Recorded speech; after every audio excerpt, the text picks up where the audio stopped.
Michael Jordan has said, I can accept failure. Everyone fails at something, but I cannot accept not trying. We're going to be looking at the mindset that allows us to try and try again, despite whether we succeed or fail. Welcome to Risk and Rise, the podcast where we explore the journey of overcoming the fear of failure, embracing risk, and achieving success in entrepreneurship, creativity, and personal growth. I'm your host, Telana Simpson, and I'm thrilled to embark on this journey with you.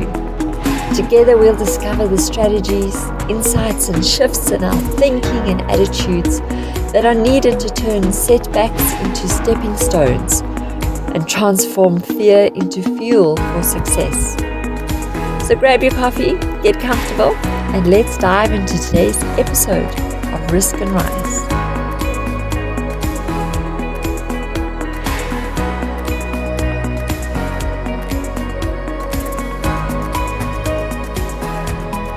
Hi, I'm Telana Simpson, and I'm going to be your courage coach today on Risk and Rise. And we are going to look at what's called the growth mindset.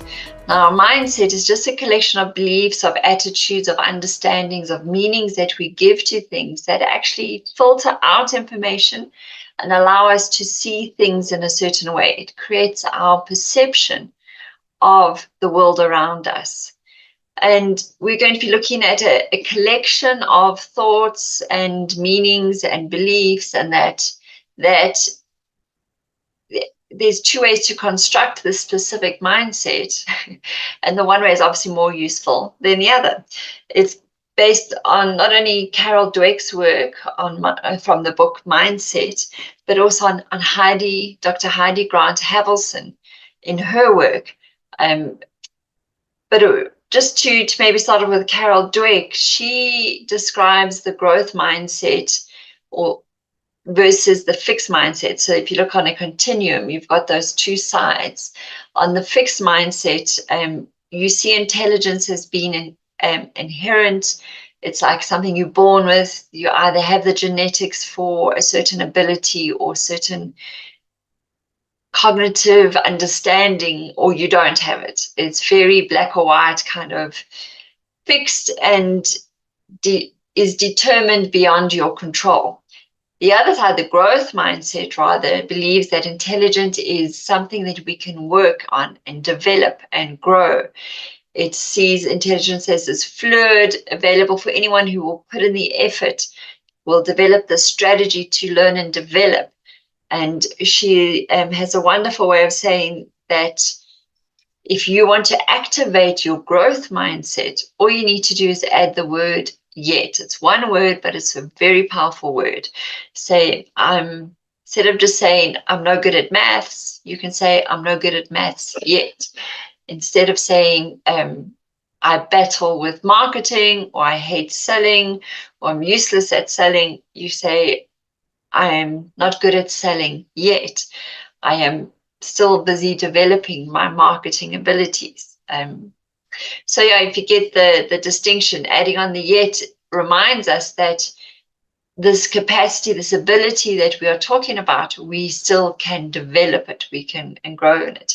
And I found Heidi Grant Havelson, Dr. Grant, as she refers to herself, her way of describing this mindset, very, very useful as well. She talks about the fixed mindset. She calls, and I think that is similar because they just make so much sense, but she calls it as the be good mindset, whereas the growth mindset is called the get better mindset. So really it comes down to these two ways of looking at the world. Is the be good mindset really says that there's only so much intelligence, so much ability, so much skill in this world, and that it's like a fixed things, right? The fixed mindset. And if you don't have it, you just don't have it, and you have to then, if you think you've got it, you have to continually prove that you have this ability. And what tends to happen in this mindset is that we spend our whole life kind of trying to prove to ourselves and to others that we are good at selling, right? By demonstrating our sales skills. And the comparison in this part of the mindset is we're always comparing ourselves to other people. So your benchmark for whether you have this ability or not is whether someone else does it better or does it better than you, right? The comparison is, if they are good at it, it means I'm not. It's very black or white. I find it in this kind of thinking. And if someone else does something well, why even bother? Because I'm never going to be able to prove that I can do it as well as they did it. So it's a very kind of outside in approach, and our comparison is always to other people, which is really an unfair comparison. Nobody has the same set of conditioning, upbringing, access to resources, skills, talents that you have. We're all very unique in that way. So the be good mindset and the fixed mindset has actually been shown that when we face challenges, setbacks, failures, if you come from in that mindset, you tend to just give up. You say, see, I proved that I can't do it, so I'm just going to sit on the couch and not even try. It also is a big part of procrastination, because often we procrastinate doing things because from the be good mindset, we don't think we can prove to the world that we've got it right first time, that it's going to be perfect. Perfectionism is also part of this, or is related to it. So we don't even try, because what's the point if we cannot do it perfectly first time? We've just proved that we can't do it, so we're not even going to attempt. We're going to push it to the last minute, and usually it's that deadline that forces us to do something, and then if it's not good, we say, oh, you see, I didn't have time. So anyway, that's the be good mindset. The other side, and this is the mindset we want to try and develop, is the get better mindset. This believes that if a human has done something or has some level of intelligence, it's humanly possible. In other words, we can all develop and grow and improve our abilities if we just put in the effort and the time. So instead of proving that we have this ability, it is about improving our level of our ability. And I say our level because the comparison here in the get better mindset or the growth mindset is to ourselves. We're always looking at, did I do better than yesterday? Did I improve since last time? Am I making more sales this month than I did last month? If we ever were to look sideways, in other words, I call it sideways to other people, we're looking at them as an example of what's possible. We're not looking at them to prove whether we can do it or not. And that's a very useless strategy, really. It doesn't help at all. We rather want to look at people as mentors, as what's possible, or learn from their mistakes or where they went, wrong, so that we can learn to do better. And part of the get better mindset is also encouraging them to get better, believing that this world is a place of abundance. There is plenty of ability to go around. There's plenty of intelligence. We just have to literally sit down, do the work, and develop the neurological pathways, develop the capacity, develop the understanding of whatever it is we're trying to improve on. And that just takes a strategy. That just takes work. And obviously the measurement is comparing ourselves to our past selves.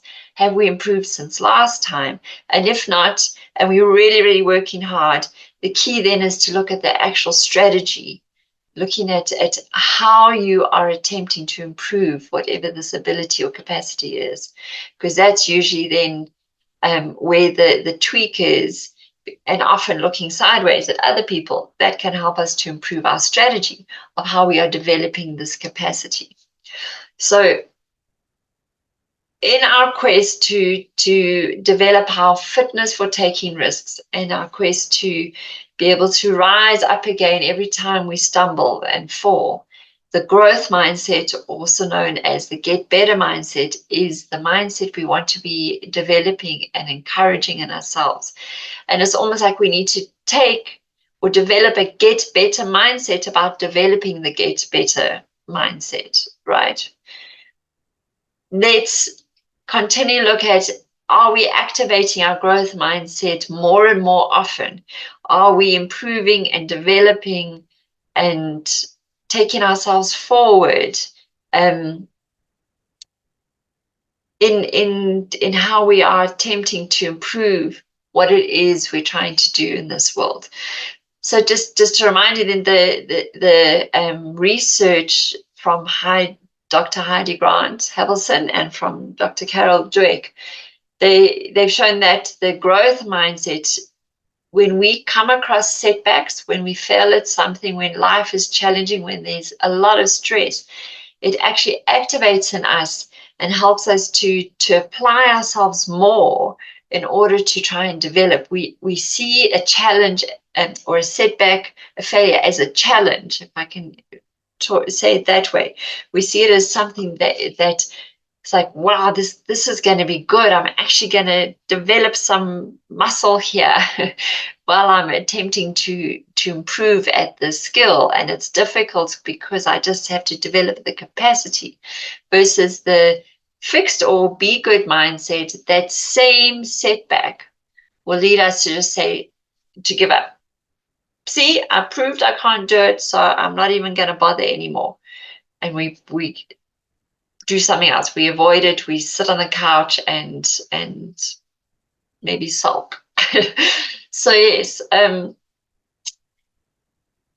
we want to get better at activating our growth mindset on this journey of risking arising. And I believe that underpinning what is underneath, or allows us to really grow these different mindsets, is the way we've constructed our sense of self-worth. If we construct our sense of esteem and worth and how we see our value as a human being on what I call the unconditional one, the true self-esteem. In other words, there are no conditions to us being valuable.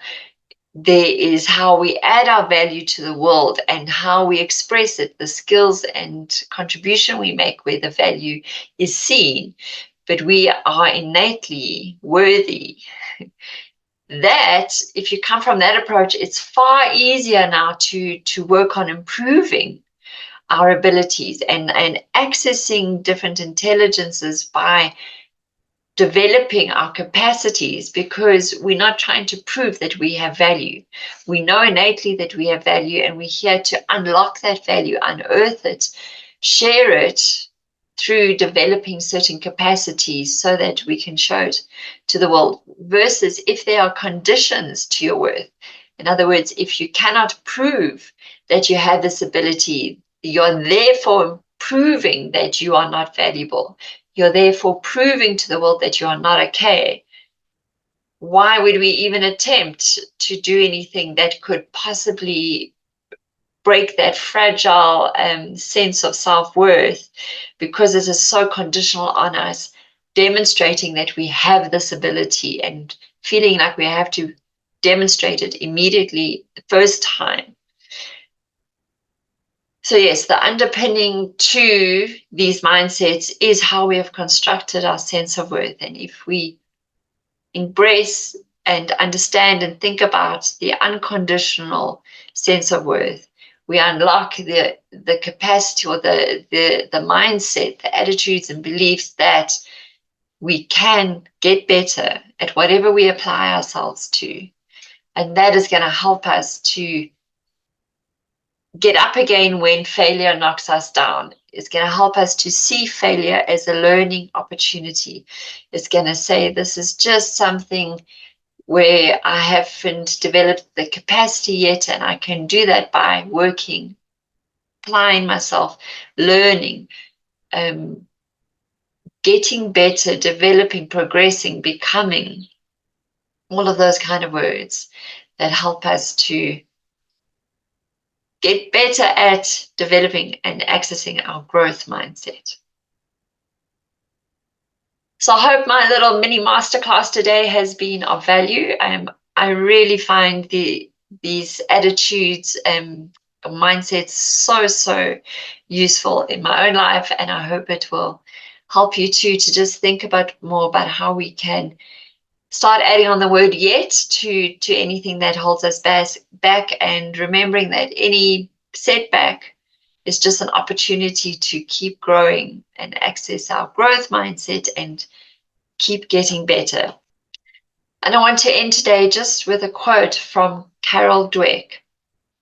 She says, "Why waste time proving over and over how great you are when you could be getting better? Why hide deficiencies instead of overcoming them?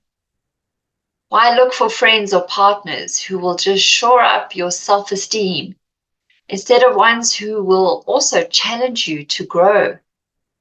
And why seek out the tried and true instead of experiences that will stretch you?"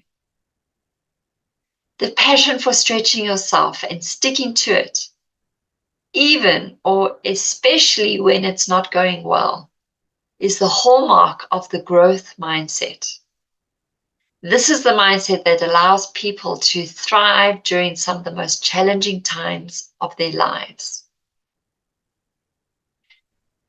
So yes, let's stretch ourselves and let's keep developing our growth mindset. And here's to risking and rising together.